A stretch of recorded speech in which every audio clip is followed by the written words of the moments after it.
Hello YouTube! I am here in Arizona with DJ Lloyd today, and I want to show you what happens when a project snowballs and gets completely away from you. And I think that we see so many SEMA builds and Formula D builds and YouTuber builds and everything else, and you see something like this car, and we'll explain what it is in a second and why it's so special and why it's so much work, and you think it's not that crazy. And guys build this stuff all the time.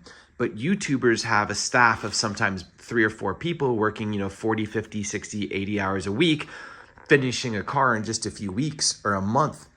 And that's not the reality of drift cars and intense, crazy builds like this, where they've chopped the firewall, put a JZ and a Subaru, like back here, crazy suspension work. We'll explain what this car is in a second. And all this insane fab work in a normal person's garage who has a normal job and everything else. So we're gonna talk to DJ about how long it takes to build a car like this, what it takes, how much it takes, just all the things, because I don't think enough people realize and appreciate the insanity of something. So I'm gonna first ask him a couple very basic questions, and he's gonna rattle them off, and then I'm gonna let him talk a bunch and just tell you about the project. So first of all, introduce yourself. Hey, I'm DJ Lloyd. I'm a drifter from Arizona. Been drifting for about 15 years. Okay, he is famous, by the way. This isn't just a random build the first time. He built a Subaru drift car. This is a Super Street magazine cover car with a Subaru engine, later with a 2JZ, and has been drifting for probably more than a decade. So this is not, I'm building my very first drift car in my garage thing. This is an experienced person that's been drifting Subarus for a long time. All right, so real quickly, tell me what this car is. So this is a 96 Subaru Impreza. It's a coupe. It's basically, if you know what a 22B is, that's what I'm going for here. Okay. So. And why are you building it? It's basically the first car I fell in love with, I'd say. The first car I had was a BMW E36, but my best friend had a Subaru 2.5 RS, and I wanted his car all the time. I do absolutely remember the rally cars in blue looking so amazing and wanting one, and we didn't have them, and we had to build them and all this other stuff. Okay, so real quickly, what's the drivetrain? What's the transmission? What's the engine? A 2JZ GTE. It was stock in the prior one. This time it's fully built. It's made to a BMW Getrag 6-speed out of an E46 M3. Bunch of hodgepodge parts, goes to a Nissan diff, Nissan axles, all of that in a Subaru. So taking a bunch of parts, but yeah, they all work together and work pretty well. Once it's done. Once it's done. All right, I was gonna throw that in. The last one worked pretty well, but this one's taking a bit longer. Okay, very quickly, how long did it take to build? So far? So far, it's on its 6th year, unfortunately. Okay, 6 years. 6 years. People think that this goes fast, but it doesn't. Why has it taken you 6 years? Because I had kids and I had a family. Okay, mainly. And that's the reality of a lot of people.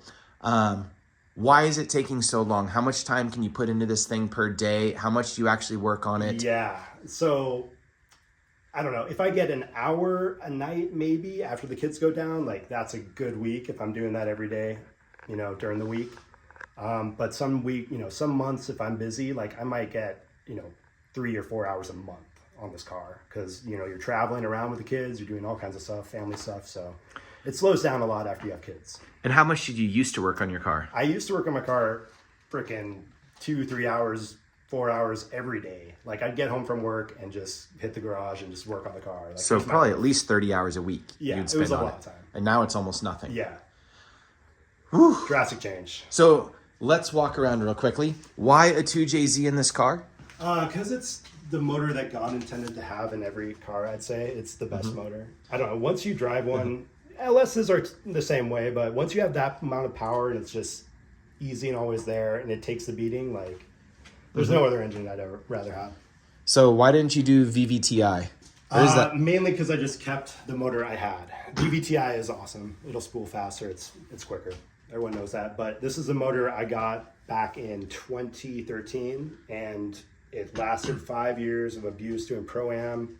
And then I rebuilt it. It had 3 broken ring lands. It was really hurting, but they take a ton of abuse and like they hold up. And it made around 600 horsepower before. So Okay, why do you have tubs and everything in this thing? for angle, of course. Just for angle? And looks. I guess if I wanted You more could just angle, I cut could it have it all up. open. Yeah, I just kind of wanted, it's kind of my preference for the look. Okay. Come tell me more. How do you do suspension on a car like this? So this kit is actually made by FDF. They actually came out with a Subaru kit that's about a 60-degree angle kit, kind of like Wise Fab. And so that's pretty cool that, there's more supporting mods for Subarus because they're not a normal drift car. But yeah, other than that, it's just a McPherson system, like front steer car. They drift really well, like, the front steer, so it has that benefit. But yeah, just overall they steer and drift pretty good stock. They don't have much angle. But, yeah. How much fabrication did you have to do in here? A ton. I actually had a friend help me with the trans tunnel and the firewall after I placed the engine because I was just running out of time with the family. I just didn't have enough time to do it. But yeah, we mounted. I used to have a front sump car or front sump engine in the WRX. This one's rear sump, and so it's moved back behind the steering rack. And then the trans tunnel is all kind of custom fabbed. And it's kind of raised up because the drive shaft is going to be a bit higher into the diff. I just noticed something crazy. Yeah, the rear tubs, the tubs. The tubs are inside of this footwell. This is like some UTV thing. How are you going to drive this thing? It looks If like you guys- it wouldn't work, but it does. If you guys haven't seen this, the wheel tub comes directly into the footwell. Yeah. That's crazy. And that's The just intrusion because bars, like, that's part of it too. It's pretty gnarly. that's what you need to have angle in this thing. Yeah, you do. Like, This is the back extreme. of it is where you can't modify that easily, so you have to do pretty extreme stuff. This is not an easy thing to do then. No. Every time I look at this, there's more work and stuff. It's crazy. Yeah. Being a family guy, I should have taken the easy route, but no, not at all. Now, as I look at this looks like it's going to be a crazy stance car. The center of the wheel looks like it is way up there. Like the tire is going to come down to here. So this thing is going to sit crazy low. So I designed it so it could squat and sit really low. Like the whole point of building this was kind of from some of my friends that influenced me. Joe Haven was a big one. But the guys that have really stylish low cars that actually drift well and they perform. So that was the goal here. I raised the rear subframe up about 2.5 inches. Oh, wow. And then tubbed this. The shock towers are raised. You guys can't tell. To make room for the tire, he actually had to take the chassis out right here and then tub it. That little stuff takes way more time than you would think. Time, yeah. Especially when you've got like just a garage to work in with not professional tools. Okay, this does not look like it belongs in here. Tell me what this is. Yeah, so that's a TSS subframe. They're an awesome kind of Subaru company. They make some off-road stuff and a lot of kind of rear-wheel drive swap parts for Subarus. But that puts a R200 diff out of a Nissan, like an S13. This one's out of a Q45 Infinity. But they're a lot stronger than the stock diff. They hold up to drifting, and that's what that subframe does. What's up with all this fancy fabrication of just putting... That's just a reinforce basically That's for funny. cutting out the frame rail right there. So right. that kind of strengthens it up a bit. But it kept it all kind of in the same spot so the geometry didn't get all wonky. So, if you were to build an S13, it would have been a million times easier than this. Yes. What are the crazy things that you come up against that cost a lot of money? Like, how much is this subframe assembly? That subframe, when I bought it, it was about $500, and they were actually a really good sponsor for my old car. They helped me out and sent me that one free. Same thing with the knuckles. They build the rear knuckles. How much is this piece now? Now it's about $1,000. Okay. But it's worth it. If you have a drift car, a Subaru, and you're trying to drift it, you want to buy that. If you have a S13, you don't have to buy that at all. You have that diff in there. Yeah, thanks for pointing that out. Yeah. What other really expensive random things in here can you point out? It's not so much the parts, I'd say. It's more the time that I've had into it. Again, like everything that you looked at, just like it takes a ton of time. Yeah. Especially when you want it a certain way, you want it perfect. Like the tubs, like tubbing the rear of this. is so that you can run 18s, or clearance in the top of this is so you can run 18s with a ton of angle, which is something I want to do. Like that is just, it takes a ton of time. So the fabrication you basically have to do yourself, because at $100 an hour, how much would this chassis cost to I would not be able build? to afford it. That's living in this house. You can probably tell I would not be able to afford that. Well, how much do you think it would cost, like just in hours? To build this car, yeah, in terms of hours, probably 60 to 70K, I'd say. Just for this chassis work, or the whole car? For the whole car, I'd say. Yeah. Okay. For the chassis work, I don't know, like at least 30, probably. Isn't that wild to say you would have to charge, if you did this for a customer, you would have to charge them 30K so you can have enough steering angle and lower the car enough to scrape the ground? For a crappy old 90s Subaru that you're obsessed with. That's nuts. Yeah. I understand it myself, because like we just like to put stuff, I have a mechanic, but like we like to build stuff, or like we have to like to have projects, but it's mind blowing for a normal person to be like, I don't get it. Because you could easily have a Drift M4, or like, what else is expensive? You could have a brand new Supra drift car. Yeah, I could have a new Supra. That would be cheaper. Sweet. You know, and after I like got into and Subarus, it would be done. They came out with BRZs, which were like a Subaru that was rear drive already. Oh, you know what? Great low, like, you know. I've driven the new GR86s. Are fantastic. Yeah. They're so much better than the old ones. I love them. Yeah. And they look sick. There's a million smarter things I should have done with this, but I wanted this vision, and I was like, I'm sticking with it, man. Okay. For now, I'm not giving up. You know, maybe in 8 years, I'll be like, call it quits. The reason I'm making this, by the way, is I used to stop by and like film a lot of videos about like what happened to this person's old Formula D car, or what happened to this. I just think it's really interesting, because a lot of people don't understand why certain cars are sitting in a garage like this, because they take forever to build, and someone becomes a dad, even though they're very experienced, and they've already had this drivetrain in another Subaru, and it still takes them 6 years to put this in. Or they have a Formula D car that's so expensive to run, it has to sit because they can't do it. Yeah. Or, you know, like there's just a million reasons like that. There's a million people. Yeah, like Ryan, like Cato, I don't even know his name, but like he had a family, he disappeared, and he's finally back into drifting. You know, like you find these people that are super into the sport, and it's awesome, but you have to spend a ton of time doing this, right? Like every day. And then, you know, life happens. Like, I don't know, you get a new job, or something disrupts you, or you get married, have kids. Like, it's going to slow you down for a while.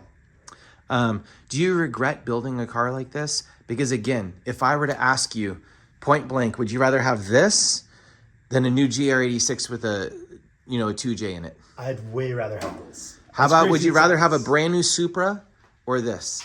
This any day. Really? Yes. I mean, that's super. No, it isn't cool to me. I mean the shell sitting in here. You have a shell right now. A shell? It's still gonna take a bunch of money, man. Like, and Daigo's done a cool like Supra. No one's done a 22B drift car that's really sweet. Really? I've looked up Team Orange back in the day. whatever. Anyway, was it a 2-door or 4-door? Yeah, it was a 2-door. It was an actual 22B as well. So was it? This will never be that cool. Aww. Anyway, I still would rather have this. Like, this thing's rad. But I think the dude who has a good example of an easy way of doing this and making it look cool is actually here. Oh, he is? Yeah, you can see. I'm not acting surprised, because I didn't know, like, this person wasn't here a few minutes ago, and it's going to be too dark to film. It might be, yeah. Is he rolling up? Have him pull up here so we can see it. All right. I love all this stuff. I love the fact that, like, this is like an extreme version of some guy building an insane $100,000 Lego set in his garage or something like that. That might not even ever drive. It's just like our crazy brains doing stuff. You meet these car guys, and they just like have this vision in their head, and they won't go to any other car. It's like that or nothing. A Ferrari, like, no, not cool. Subaru people are insane. Subaru people are crazy. I don't understand Subaru people. We wave at each other, you know, we're just friendly people. One other quick thought before we look at that. Do you have a big light we could put on that car? I'm gonna turn on. A quick thought. This would be so much easier and so much simpler if you started with a chassis that was not a Subaru. We do so many crazy things to ourselves to be unique and to like, I don't know, to be unique and like have our own version of something. Yes. And the internet tells us that's cool, and the internet tells us it's worth it. But 6 years, and he'll have probably $50,000 in this car or something like that. Yeah. Don't tell your wife that. She can't know. That's edit that out. You know, like where you could go buy a Z. You could go buy a Z every year and throw the old one away and it get would a drive million lot better, laps. probably. Yeah. You could do, you could buy a tow rig, a trailer, a Z, and like an S14 with a V8 or something in it and go driving. Or you could go to Japan every year. I hope my wife does for 10 years or something like that. Everything is a choice. And when you choose to do something this unique and you choose to do something this crazy because it's super Instagram meme worthy or super rad or whatever it is, you make choices and then you kind of live with them. And I always have been asking people like whether a stance car that drifts is worth it, because they're like, yes, it has to look cool. It has to be slammed. Just, you know, like his stuff back then, his whole crew always ran crazy low cars. It's all about style, man. We were talking about these guys, when their cars get so low, they'll have to unbolt the coilover and take it out. Not this car necessarily, or pull the over fender off every time they want to change a tire, because the car will get so difficult to work on because you're making it work so far outside of its parameters. So like you actively make your life more and more and more difficult. When I first got to Ebisu, maybe my second trip or something like that, maybe my first, I don't remember. I took, I forget his name now, Adele from Offbeat Garage. And he was begging me to slam the car lower, lower. And you couldn't even get up to the tracks at Ebisu. You couldn't even get around. And he's like, I'll lower it every time we get up the hill. And I'm like, you're insane. That's so much work. Like we could spend that time eating ramen and hanging out or, you know, talking to people or doing whatever. We get so crazy with what our version of drifting is, whether it's a stylish car, which then makes you spend more money on paint, wheels, body kits, and everything else all the time. Isn't that what drifting is, though? Like, it's kind of, it's like art and a sport, right? Well, like, it's different to every person. Yeah, that's There's true. always the E36 guy that wants to get a billion laps versus the guy Yes, there that are wants seat time cars, and that's my seat time car. Mm-hmm. But, like, this is like an art. Like you guys can't see, but he has a graffiti convertible E36 it's out kind there. of an art piece. I feel like you would make fun of yourself if you were out there because it's not a stance car. Yeah, I do. I don't like. I don't like that car. Like, but it drifts all the time. It drifts really good, you know. But it doesn't look right. Like, does it drift better than this will? No. Does it drift better than your old Subaru? Yes. Okay. It drifts better than my old Subaru. So the car you hate that has so much less effort in it is better than your old Subaru. Yeah. That was a cover car on Super Street, and that car never would be.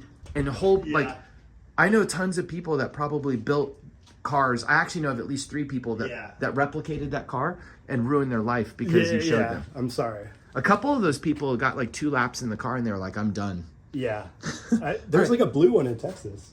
Let me go get a let me get a light. I'll run over there. Light this baby up. All right, explain what this is real quick. This is a 1995 Subaru Impreza converted to rear-wheel drive. It's a drift car. Is it EJ motor? Yes. Does it blow up often or no? Nope. Never. Reliable as fuck. Why? I don't know. It's just a stock NA22.